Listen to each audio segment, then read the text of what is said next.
Give me control of a nation's wealth, and I care not who makes the laws. This famous quotation on the seemingly one-sided relationship between banking institutions and governments is attributed to Mayer Amschel Boer Rothschild, the founder of the most notorious financial family in the world.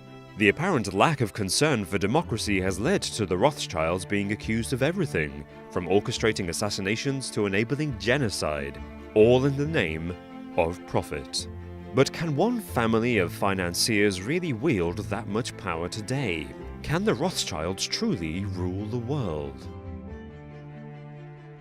The Rothschild family's net worth is estimated to be as high as $400 billion, but because this is spread throughout their many holdings, they never appear on rich lists. As a result, they have largely remained out of the spotlight and have become prime targets for conspiracy theorists.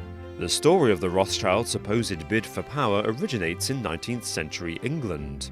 In 1815, Nathan Rothschild, the son of the founder Mayer Rothschild, is alleged to have seized control of the Bank of England. He did this by causing market panic in the immediate aftermath of the Battle of Waterloo, and by buying the bonds that panicked people dumped. This move made Nathan the single largest creditor to the British government, effectively handing control of currency regulation and the Bank of England to a single family. If control of the money really does equate to control of the nation, that would make the Rothschild family overlords of the largest empire the world has ever known. But since then, the British Empire has crumbled, and even the Bank of England itself was nationalised in 1946. So what power, if any, does the family still wield? Well, the Bank of England is far from the only national bank to have been influenced by the Rothschilds.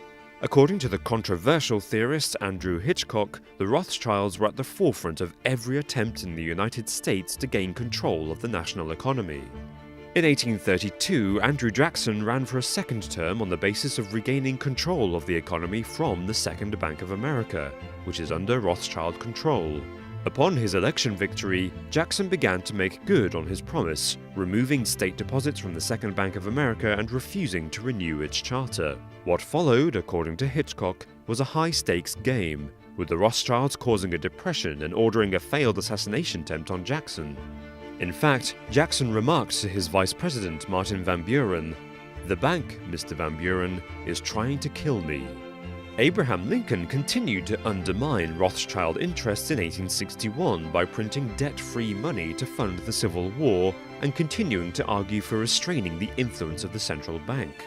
Andrew Hitchcock argues that in 1865 the family arranged for his successful assassination.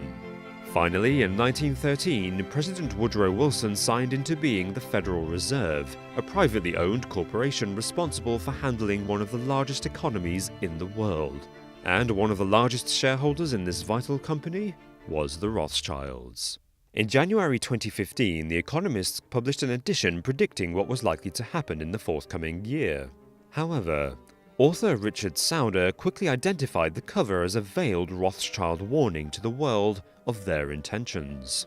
According to Sauder, François Hollande is being gazed at by an out-of-place strange woman in an odd headdress. He says this is a threat by the Rothschilds against France. Merely a few days after it was published, on January the 7th, two brothers carried out an attack against the offices of satirical magazine Charlie Hebdo in Paris. Sauder says that the following issue of Charlie Hebdo was printed at premises owned by Liberation, a Parisian newspaper that had been bought out only a month prior by Edouard de Rothschild, who profited greatly from the 7 million print run. The implication is that the Rothschilds are willing to sacrifice innocence in the pursuit of money. But skeptics have long dismissed these theories as, at best, wild speculation, and at worst, rabid anti-Semitism.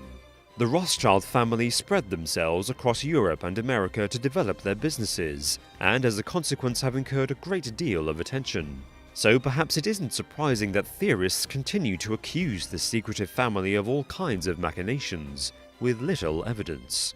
All the same, their influence cannot be ignored. The current head of the Rothschild family is Sir Evelyn de Rothschild, who is worth $20 billion, and is financial advisor to the largest landholder on Earth, Queen Elizabeth II of Great Britain. His goal is to make America great again. The business mogul turned Republican candidate Donald Trump formally launched his campaign for the presidential nomination in June 2015.